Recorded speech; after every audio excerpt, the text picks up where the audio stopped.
So today I want to talk about FOMO. I'm going to make a little video, but if you probably never heard this term, it means fear of missing out. And you've probably experienced this term because it is just human nature to doubt yourself, and it comes from self-consciousness and lack of self-confidence, which you can 100% minimize, because trust me, I used to always say yes to hangouts because I felt like I was gonna miss out on something and that they're gonna experience something without me, which they can bond on over in the future. I know it's kind of crazy, but so I used to say yes to everything, and I got myself into situations where I didn't want to be in, and my self-esteem went down also because of this, because I thought that I couldn't say no. And obviously that makes you feel shit about yourself, because you're like, whoa, like I'm just such a people pleaser, you know?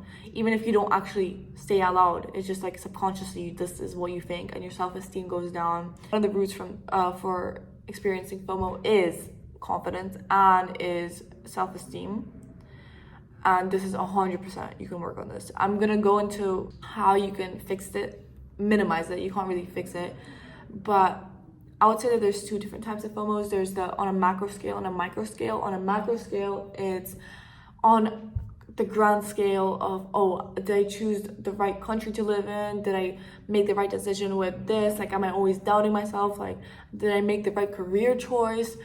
Did I choose the right spouse? Like, there's so many different things. And on the micro scale, which probably happens more frequently, hangouts, it's like going out, partying with your friends. A lot of it comes from social media, but it's 100% intertwined with a lot of different things all at once.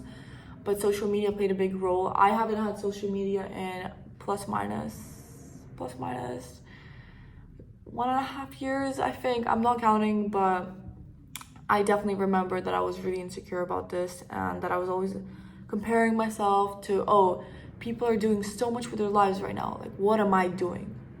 Like, I'm doing something wrong, you know? Like, I think I should be doing something else. And this constant thought process of, oh, they're accomplishing so much right now, they're doing so much, they probably feel so good about themselves, to me just laying in a bed and just scrolling on TikTok and Instagram. And at one point I realized this is not how I want to live my life, and I definitely changed for the better. But anyway, that's a different video. So don't mind the back. I think I said that already, but it is quite outrageous what's happening in the back. Wait. We're doing photos for a thing that I have coming up. The first thing I remember doing, and I didn't start doing all these things because of FOMO, I started doing these things because of my self-esteem. And my self-esteem, FOMO was just the result of FOMO, and all these different negative personality traits, or not personality traits, the behaviors, you would say, are a result of is self-esteem and self-confidence, in my personal opinion. When you have better self-esteem and better self-confidence, you get yourself out there. You feel like you don't have to prove yourself to people because you're okay with yourself. You shouldn't be okay with yourself. I know that sounds kind of crazy, but you should always be seeking growth, for positive growth. And my mindset is going to bed feeling like I made a step forward at least one part of my life.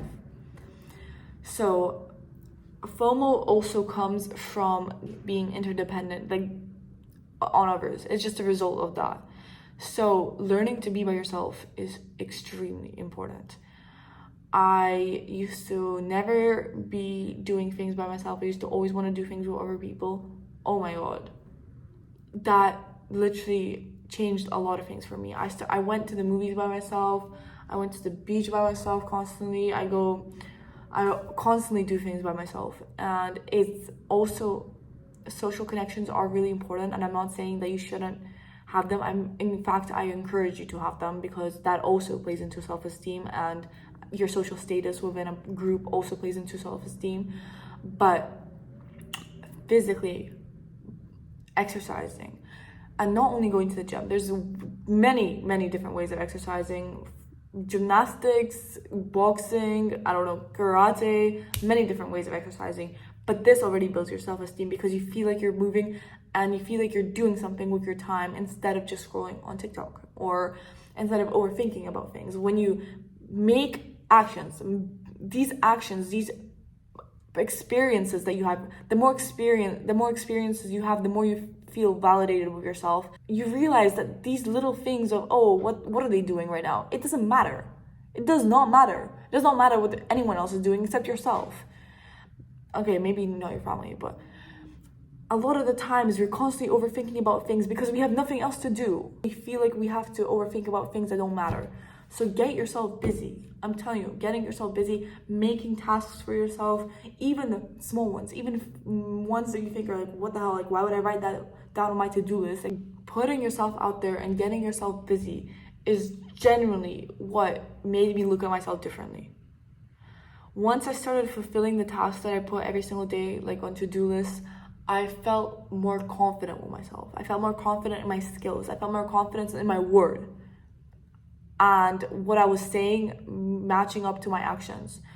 So when you manage that thinking, because that thinking these problems arise from thinking. Your thinking leads to actions, behaviors, your habits. It's like a constant chain, and your thinking tells you so much more about yourself than you realize, because even the little thoughts that are like that seem so stupid, they tell you things about yourself. When you have things to do, you start thinking more about yourself than other people, and this is when FOMO gets minimized.